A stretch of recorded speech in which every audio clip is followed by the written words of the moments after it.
VH1.com for your favorite hard rock tune. And you did it with a vengeance. Over 500,000 ballads were cast, and now we're here, counting your picks all the way down to... Okay, enough of me yakking. Let's get to cracking. Here's the break. Any way you want it, that's the way you need it. Ballads for Journey's bread butter through the 80s, but it was tunes like Any Way You Want It that kept it real with rock fans.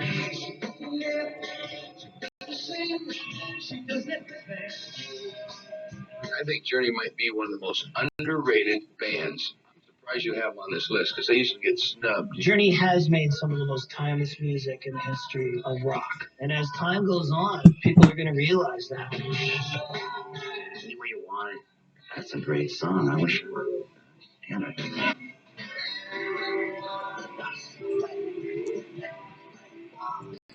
Any Way You Want It is the only song really at that time that was both light in sneakers and rocked harder than anything you could possibly imagine. Steve Perry's voice is just so beautiful sounding. What an instrument. And Neil Schon on the guitar, incredible.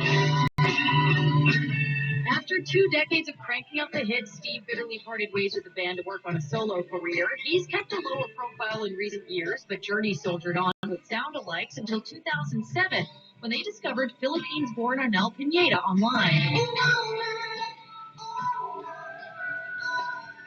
Neil Schon was on YouTube looking at Journey cover bands. Found this guy, liked his sound, got in touch with him. Now this guy's in Journey. You say the internet's bad. Are you kidding me? This guy was like living in the Philippines and now he sings for Journey. And he sings spot on. You ain't getting rid of him ever.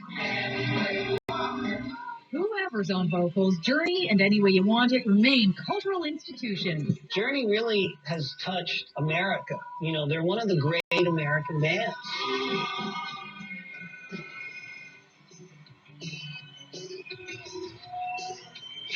With 1984's massive pop hit Rebel Yell, UK punk Billy Idol brought some much-needed attitude to hard rock. Billy Idol, Rebel Yell. Billy Idol's awesome. When Rebel Yell hit, it ignited a flame. You could say. Yeah, he means business. Billy Idol music really is me. I mean, I want it to be funky when it's funky, and I want it to be balls ahead rock and roll when it's rock and roll, you know? Wow! That's like the greatest scream in rock. The guy had attitude for days. I always thought of Billy Idol as the modern punk rock Jim Morrison. He always had that sultry tone in his voice. Billy Idol just harnessed all of this great Elvis curl stuff. Oh, thank you very much. Like that? I don't even know how he does it. Maybe it's a genetic defect. I couldn't do it without feeling like it. Billy never stopped living the rebel lifestyle, even after a 1990 motorcycle crash almost cost him his life.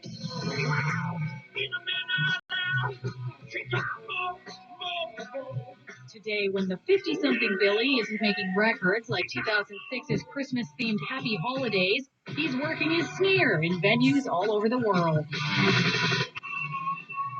I've seen Billy Idol a couple of times. He's in great shape, and he was great on stage. The band sounded great. He's kicking ass still. When I think about you, I think about love.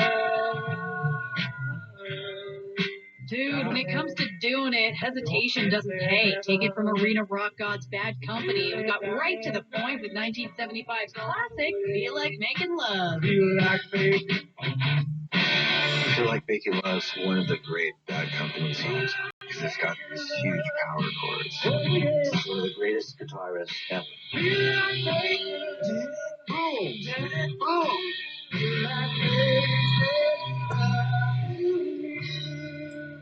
Feel Like Making Love, it's both mellow and macho. This isn't some pile driving love music. This is Bad Company, and Bad Company feels good.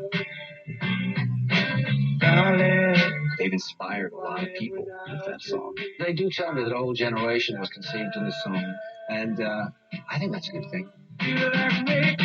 That company ruled radio until their 1982 split, though they've enjoyed brief reunions through the years. Singer Paul Rogers moved on, rocking it solo and with bands like The Law and The Firm, featuring Zeppelin guitarist Jimmy Page.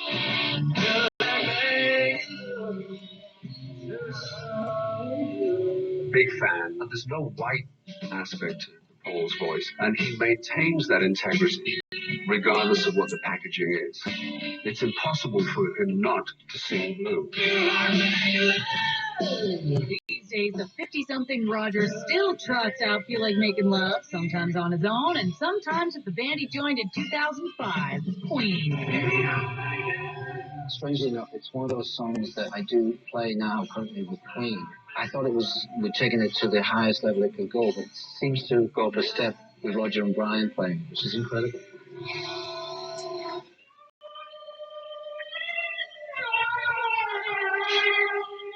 One part psychedelia, one part metal, and a lot of parts disturbing. 1994's Black Hole Sun brought alt-rock heroes Soundgarden into the mainstream.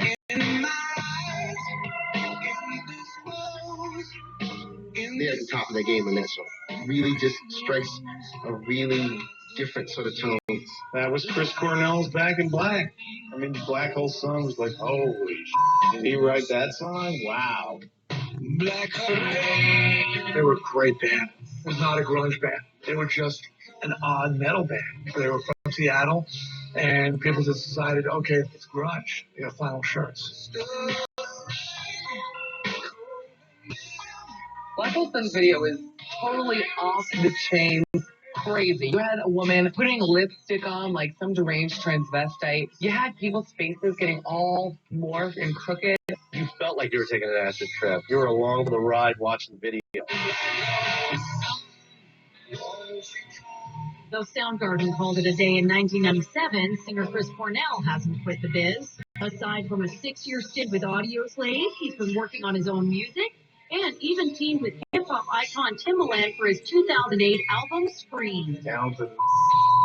Chris Cornell, just a wickedly good singer. You know, there's nobody sings like that. He's really a great artist. This hour of the 100 greatest hard rock songs is just getting started. So much more rockage is coming your way. Coming up, Lita Ford's back in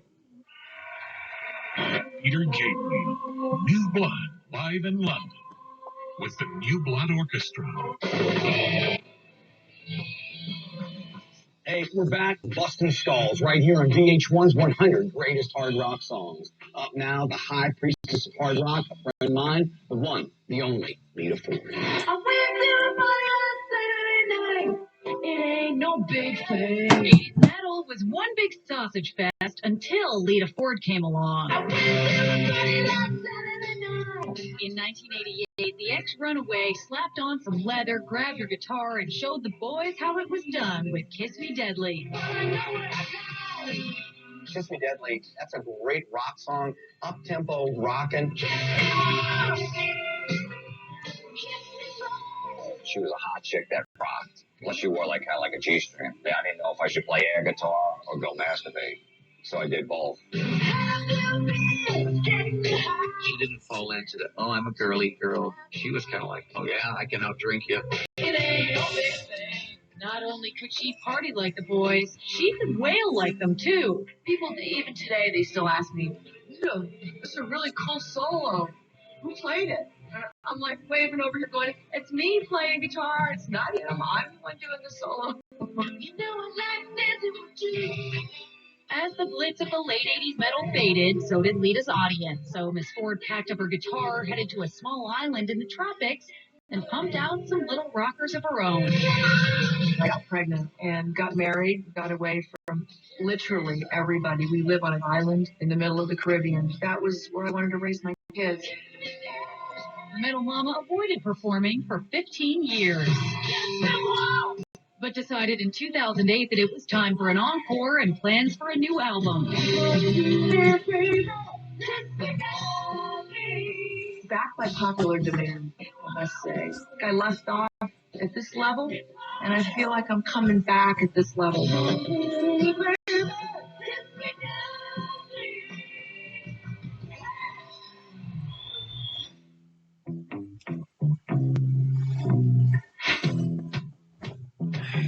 It's black and white and rock all over. Why, the White Stripes, of course. And with 2003's Seven Nation Army, they pounded their way into the mainstream. Seven Nation Army was a heavy song, and it just captures you in a very unique way. The rhythm section is amazing. Jack's vocals are very just dark. What I like about it is that he just lays through it. There's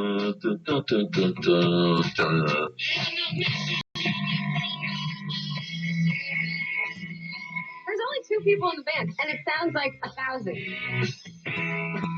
While Jack and Meg are actually a divorced couple who remain friends, to this day they claim they're siblings in order to avoid the gossip mill. Brother and sister. Same mother, same father, yeah. If you had been married and then got divorced, your only choice would be to rock this hard, especially while you were pretending to be brother and sister. After a 2007 tour was ditched, due to Meg's anxiety problems, Jack focused on his kids, his model wife, Karen Elson, and his other band, The Rack, on tours. But don't count the White Stripes out. They're still together, and there's always a new album on the horizon. White Stripes take the 3-chord rock thing, and they just keep making it work. He's got a lot to do, a lot to say. They'll be around for a while.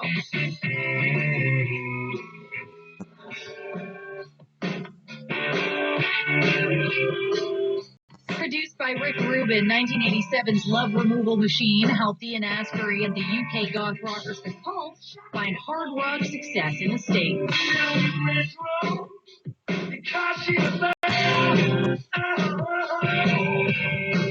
Love Removal Machine is like, that is rock and roll. I remember hearing that guitar-heavy riff rock cranked up in the gun clubs. One of the greatest songs of all time. He was intense, he had good sex appeal, and he just delivered live.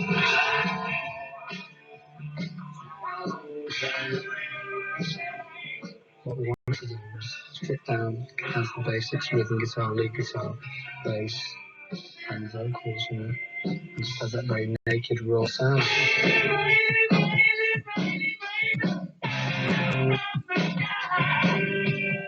Due to a double whammy of substance abuse and infighting, the Cult broke up in '95. While tragic, the split left Astbury free to front the Doors between 2002 and 2007. He's like Jim Morrison, reborn. I imagine that would be the coolest thing for him to do, being such a Doors fan. Are you ready for the Love Removal Machine? These days, the Cult is back. The band's put their differences aside to tour in support of their 2007 album, Born Into This. I saw at a club, Ian Asbury came out and just told everybody that they were a bunch of losers if they didn't rock. And all of a sudden, like, everybody just went, okay, and started rocking. And that was the best thing I've ever seen.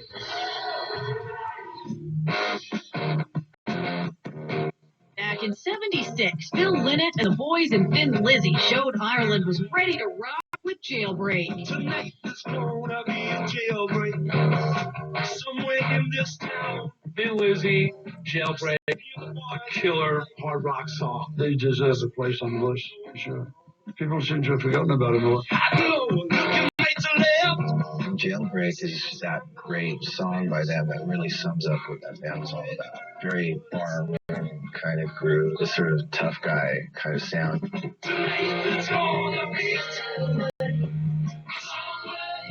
They're the great Irish hard rock band. Phil Lynott was a charismatic figure. Nobody had any idea why the greatest, most American-sounding records were from Irish Blackout.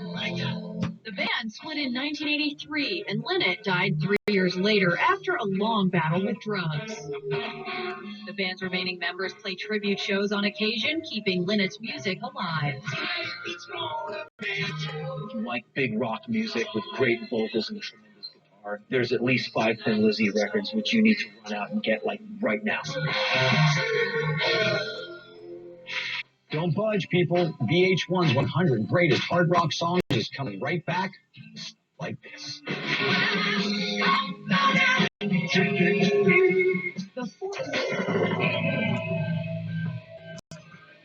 Hey, I'm Brett Michaels, and I'm guiding you through the greatest hard rock songs of all time. Our next artist was born Patricia May. Thank God she changed her name. A 5-foot fox with the best set of pipes in hard rock, Pat Benatar laid it down with 1979's Heartbreaker. The song rules. You can't deny it. That's so metal. Even though it's not really metal, she just rocks. Every time it comes on the radio, I get really excited. She tears it up. Adonis is one of the best artists I've ever seen in my life. And that voice comes out, and it's an incredible voice.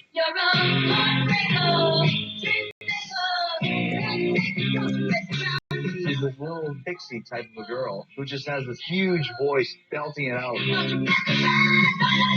She had the black leather jacket and the spandex. She just looked like some tough chick from Brooklyn who just happened to have an amazing voice. She kicked ass.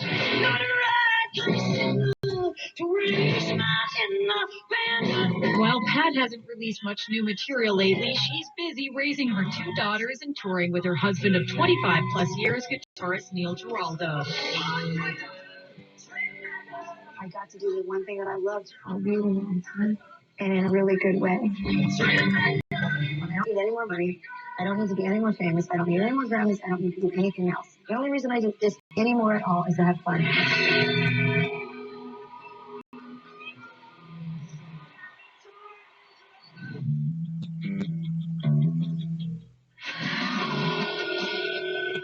Throughout the 80s, LA was known for metal, but it also produced one of the most influential bands in alt rock, Jane's Addiction, who kicked out the jams with 1988's Mountain Song.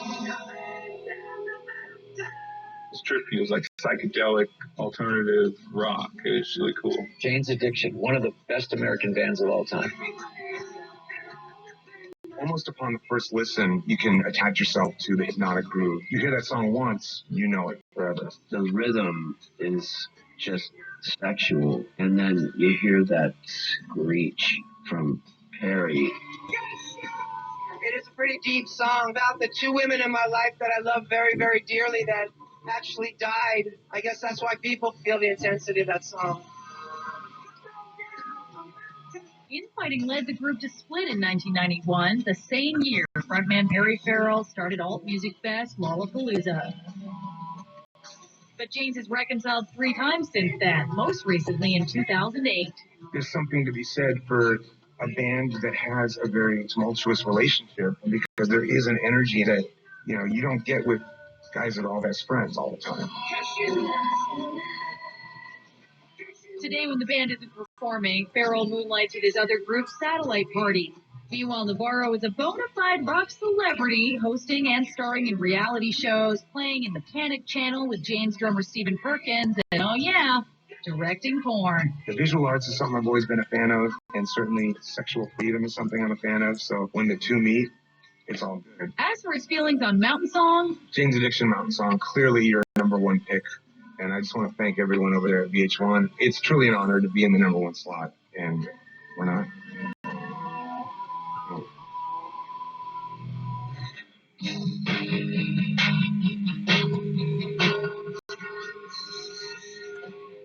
in hard rock, maybe Foreigner is not the first band to pop into your head, but in 1978, they were killing it arena style with songs like the hard-driving Hot Blooded. Immediately great song, right from the get-go. I tell you, man, that song came out, I was just a kid. That was like the coolest song that just came on the radio that was kind of like commercially acceptable. Even though they had very serious pop leanings, they could rock, and this is a real rock song.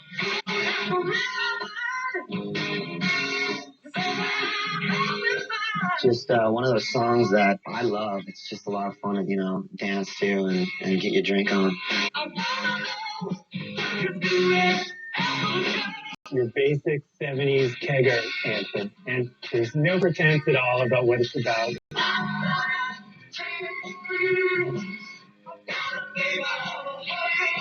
When Foreigner, one after the other, it was endless great songs. They were in a real good role for a long while. The 80s were good to Foreigner, but they didn't fare as well in the 90s. For one thing, singer Lou Gramm was diagnosed with a brain tumor, which he recovered from through the latter half of the decade. It's been a difficult road back to some sense of normalcy and beginning to feel like the boy I used to be, you know? Uh-oh.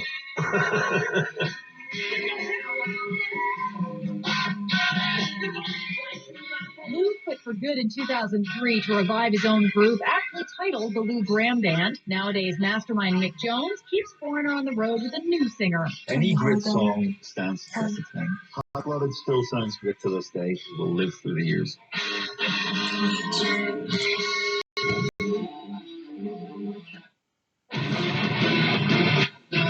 Talk about a hard rock oddity. Living Colour were an all-black, highly political funk metal band. Anyone questioning their ability to melt brains had to shut up as soon as they heard 1988's Cult of Personality. Cult of Personality was really profound when it came out. It was just such a brand new sound. It has Zeppelin kind of a groove. Vernon's guitar playing was just mind-blowing, and Corey's vocals were so full of soul.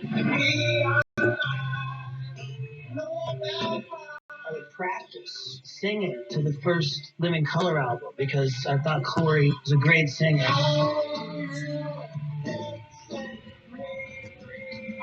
Corey Glover, he always wore this body glove, tight catsuit onesie. I just remember that mohawk, and he was just spinning. They were rocking out hard. And it was just kind of cool for me because, like, they were black. You never listen to music in terms of its color. We're a band. We're a band that plays music. Just to shut people up, Living Color's a hard rock. Though the song made stars out of Living Colour, they took a breather in 1995, got reunited in 2001. They've been together ever since, though singer Corey Glover did a stint with the touring company for Jesus Christ Superstar in 2006. Nowadays, the band's on the road and jogging people's memories with Cult of Personality. They know the song, they don't know us. They don't make the connection until they actually hear us playing the song. And then sometimes they think, this sounds familiar, where do I know that song from? So the connection comes that way.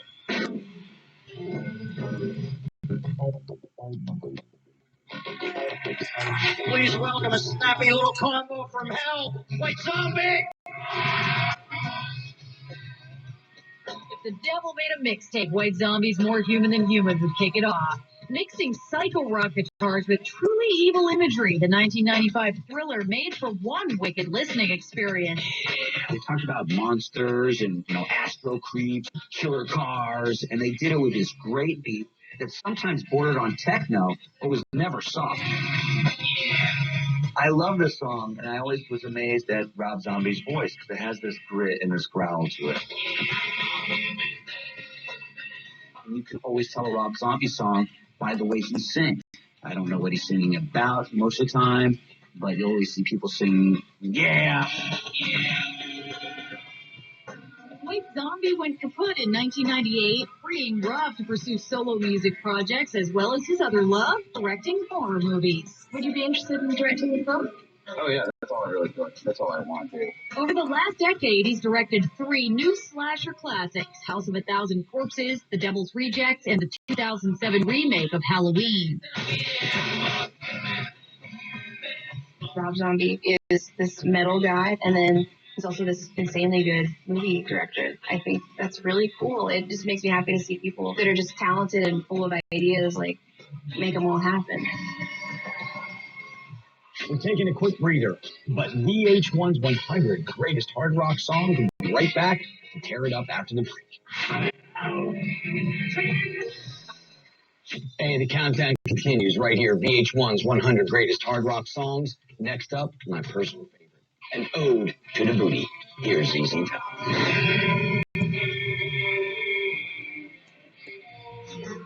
Last in the alphabet, but first in the hearts of rock fans, blues rock trio ZZ Top said howdy to America with 1975's Tush.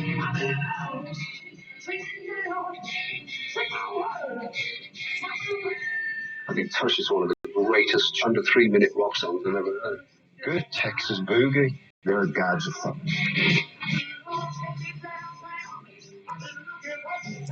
They were one of the biggest draws in the States ever.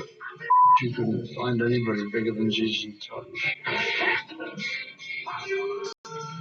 It's got a particular thing to it that no Southern rock and roll has. It's got like a certain pop thing that helps us cross over. They just say it like it is. Down home, American rock and roll. Nobody did the blues thing better than Billy Gibbons in a cool way. He supposedly taught Hendrix how to play slide. The guys became unlikely video stars in the 80s thanks to their bitchin' images, slick chick magnets with the best facial hair this side of Santa. They were really clever with the whole beard thing, and they own it. You know, they're still doing it. I did hear something about the band being offered a lot of money by Gillette to shave for a commercial. If they turned them down, I don't think it's because they're above that. I think they don't have lower jaws. In 2004, Keith Richards inducted ZZ into the Rock and Roll Hall of Fame. These days, though all three members are pushing 60, they're as damn cool as they ever were.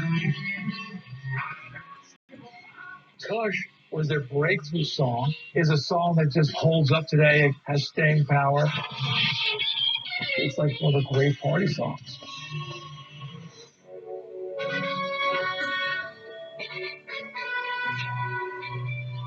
In 1986, Swedish rock Adonis' Europe launched the Final Countdown. A sci-fi space odyssey kicked off with the most majestic synth riff of all time. In terms of total mega cheese bombast, the opening fanfare of this song is unbeatable. It's like God's gift to high school marching bands. Cinematic and it's dramatic. I do think that it's sort of inspirational, I mean, in a way, and that's what a good hard rock song should do, is kind of inspire. The song scored Europe a ton of fans stateside. Of course, it didn't hurt that frontman Joey Tempest was a babe. Joey Tempest, one of the most ridiculously pretty rock dudes. Thank you. Looks aside, Europe split in the early 90s, but reunited in 2003. Today, they're still on stage, still in the studio, and still in demand. Europe are one of the few original hair metal bands that's still together with the original lineup. They can pretty much rest assured that their phone's going to ring sometime in December for some sort of big-time New Year's Eve party, and you know what? They do it, and I would too.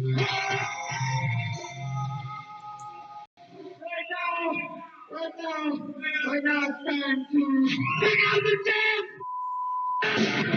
kick out the jam.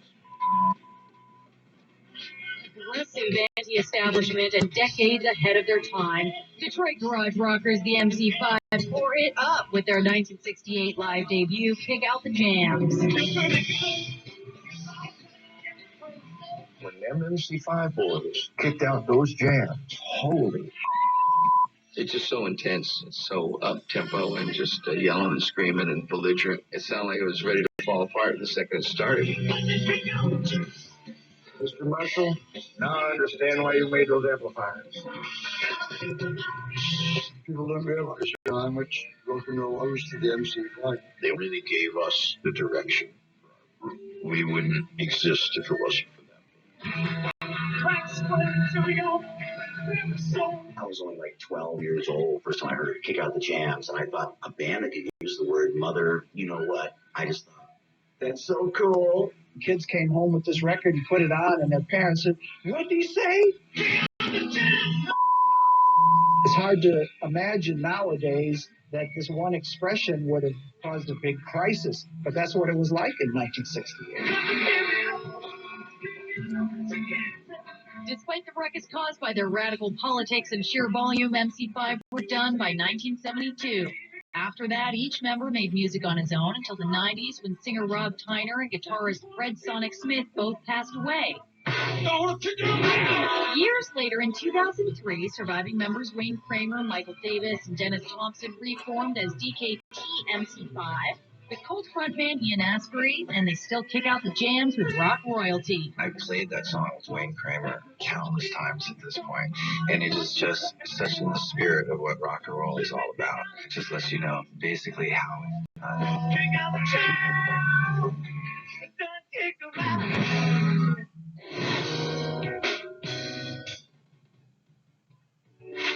So you think you're going to live your life alone, in darkness, in seclusion? As former Black Flag frontman Henry Rollins, punk pedigree was never in question. And when he released 1994's Liar with Rollins' band, it only added to his hardcore rap.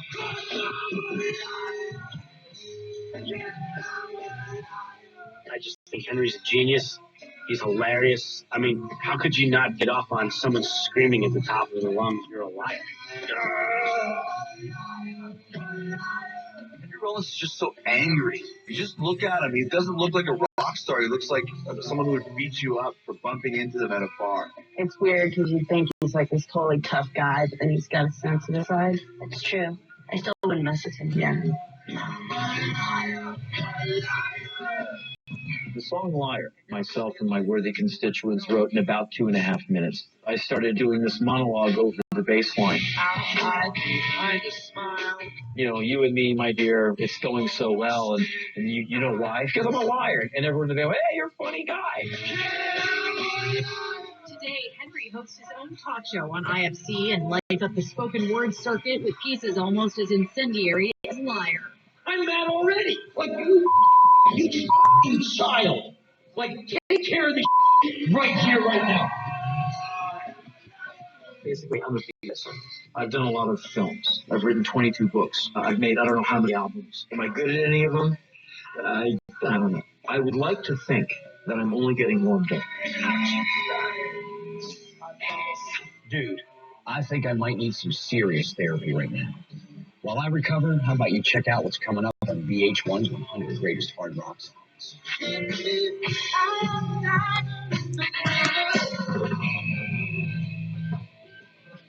Hey, everybody. I'm Brett Michaels. You voted, we counted, and now we're working our way down to the #1 greatest hard rock song ever. But there's still plenty of awesome tunes to get through first, like this classic hard rocker from Survivor.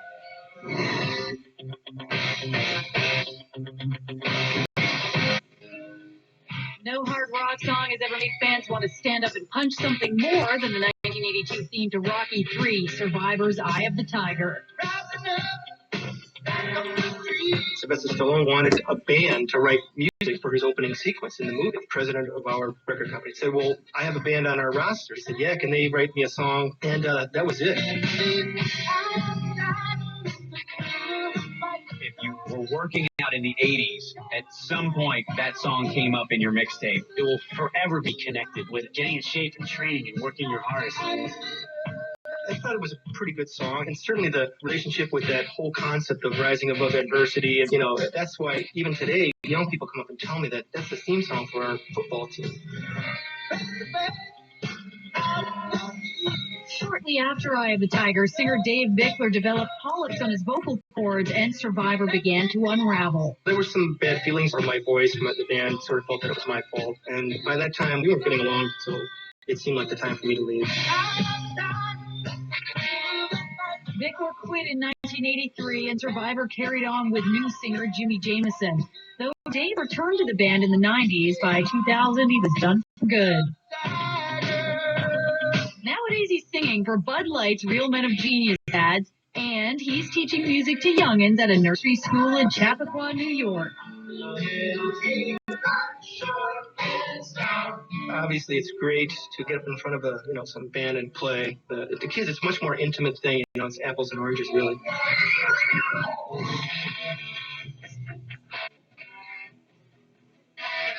Bolstered by good looks and hard licks, DAWKIN hit the ground rockin' with 1983's Breaking the Chain.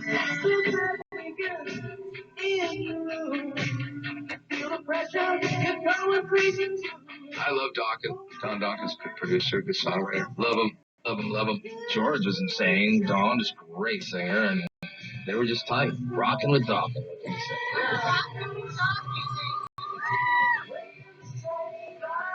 Part of the first first wave of hard rock videos on MTV, breaking the chains brimmed with 80s cliches.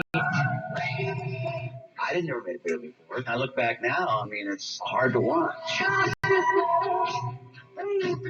It's hilarious. Chains breaking and the bombs and the girl going, I'll come back. But I think everybody made bad videos those days. As the band got bigger, so did their problems. By the end of the 80s, lineup changes, Don Dawkins drinking, and a feud between he and guitarist George Lynch ended the group. George Lynch, he didn't like me. And I didn't like him. We're these two strong-headed people that maybe made for the best for Talkin. And the last time I saw George, he was choking me. You know, so the choking thing that was Today, George Lynch is a bodybuilder with his own band, Lynch Mob. Meanwhile, Don's cleaned up his act, and he's back on tour and in the studio with his namesake band.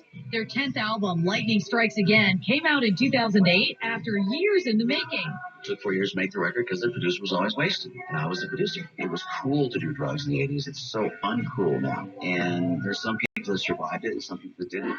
I survived it. So many more great hard rock tunes to come your way, but you gotta stay right there. Coming up, Sebastian Bach. We're closing out this hour with the best all-time hard rock songs, big as we always do. It's number 61, and it's a great pop song that also happens to kick a little ass. Give it up for my good friends, Rat.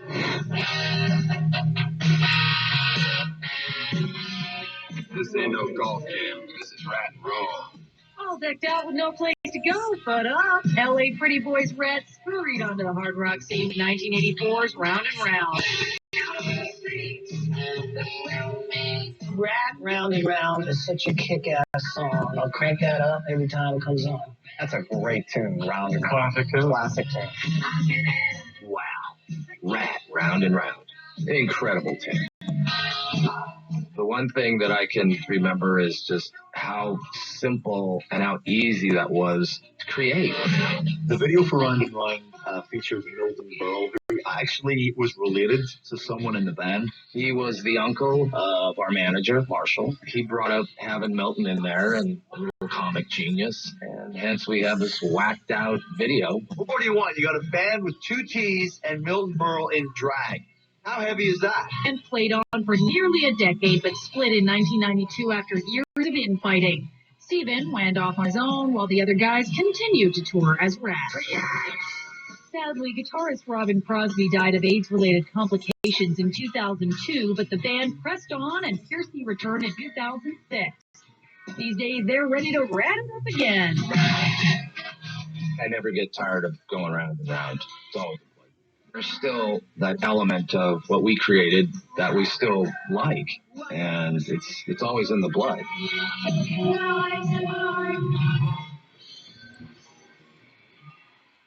That's another hour in the bag, everybody. But don't you worry, the 60 best songs in hard rock history are still to come.